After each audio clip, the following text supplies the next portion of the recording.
Agus in this time I kind of Ciarán and Muirí Canna and cór coming near Ciarán fáilte a rascaidí on clár. Cur mágad agus is jazz go bhfuil an deise gom caintlaat a ríis agus beidir go bhfuil mid an seo le chéile mar bhí dúis buaite ag an drám Mhuin na Muice margheall an clár radio a chur níor fan na blianta fada.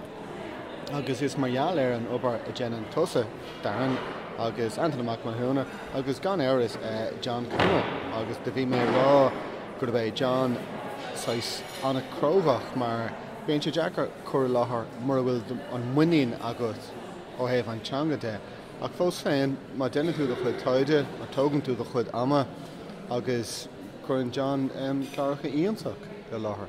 So yeah, basic that's better couple of focal chlistal ó Antaine faoin céim fá go leanan sé leis na cláracha a dhéanamh. Okay, Antaine,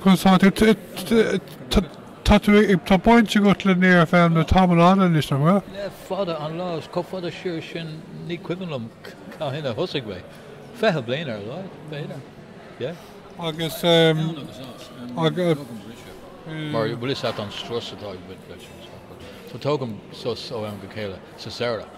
Agus Bhí sa teastas.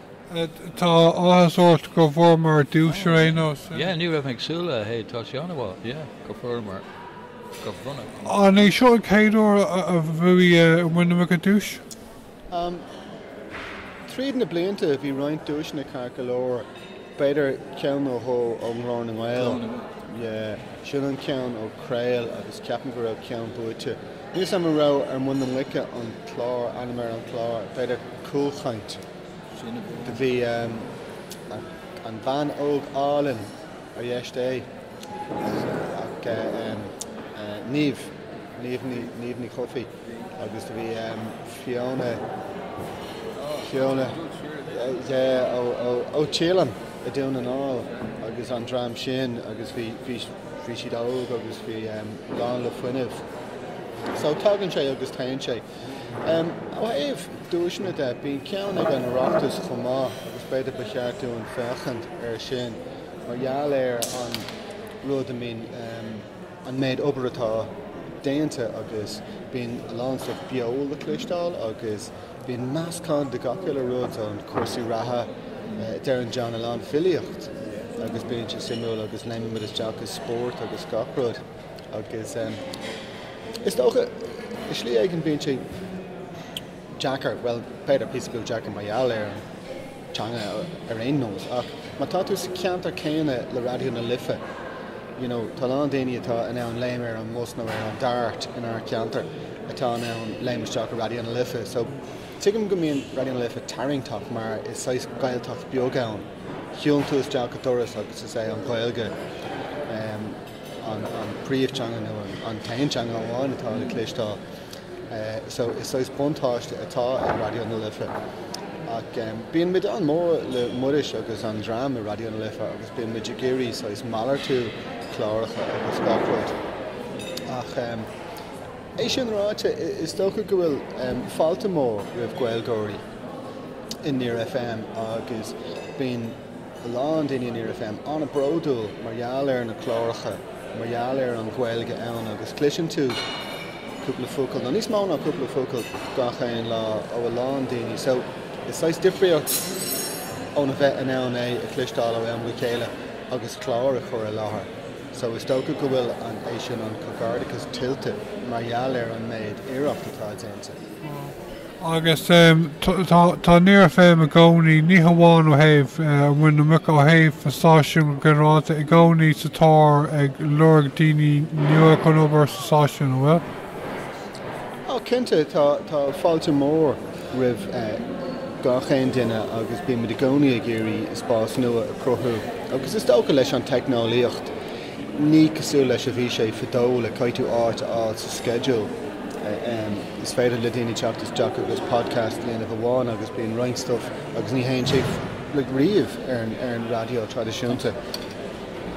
Tá sé sin tábhairtá freisin. Ach beidir a rís arásna Antaine agus faoin méid sin an méid sin stuff atá ar na chláracha bín an meascán óhór na chláircha, so Círéon rud is fear a genitú ar Mhuin na Muice, Antaine? Well, it's not an ceol. It's not an ceol a haint, but it's Dainamir gach hína caintóir a bheith ago. Onas go méid agal of ní ro ada sin beidir up nóméid, det nóméid ar a bhéid. Ein rud atá ag tarlaún sa cartha nó Dainamir piece of cainte bheith ann, and then ceol agus Cursey Sport, dar nó, CLG. Come on Lucas Glenn, sin an príomh cluck ar mo fadrin. So, the ví tú rá bhfuil tú a chonaí idir bós agus shell, so níl tú cinnte tíreadh. Tá shells timpeall an cúne, but tá ma críle bós le blianta anis, so tá ma idir gach mór. Ceapan sé go hínta go mín tú ag ruíoch timpeall na caireach ar fád le. Yeah, ní bhfuil ein bailach eile chun taistil timpeall na caireach. Ar an ruthir sin an bhacha tú an tranglam tráchta bhí ann. Yeah, siúil na gusnú an ruthir. Sin an bailach is fearr. Okay, Ciarán, am léon plan ní hamháin ó thaobh ar Mhuin na Muice ach ó thaobh an stáisiún Gradam bhaid at a ritin down faoi? Is dócha ó thaobh a Gaeilge de, bí muid gcónaí an nasc a ládrú idir an stáisiún agus na Gaelscoileanna mar tá na Gaelscoileanna comhála leis na daoine Órga agus sin tá sé sin part den plan atá a going. Bhráling níos mó stuff speisial a dhéanamh an seachtain na Gaeilge, mar fáin tú sois a práb a seachtain na Gaeilge agus beidir go mimid nán leanúint lena stuff. Ach orinthe bín an méid sin ar siúil bíonnta Jackar an béim a chamád ar an taobh sin is civanlumm de bhí mar a caint faoin an circum chórá mór leis an drám seán agus éit an sais a haring isteach chun roint chláircha a dhéanamh a seachtain na Gaeilge agus beidir ag úsáid é sin mar foiinte sáis be mit ná leanúint le níos mó Gaeilge agus níos mó chláircha. Ar tharla sé im léana ach is tócha go mé a ráis ag troa a ríis, so is tócha bhfuil roinn smaointí ag Antaine chomá. Yeah, bhrála mé sin go méach an grúpa sásta teachtas seach.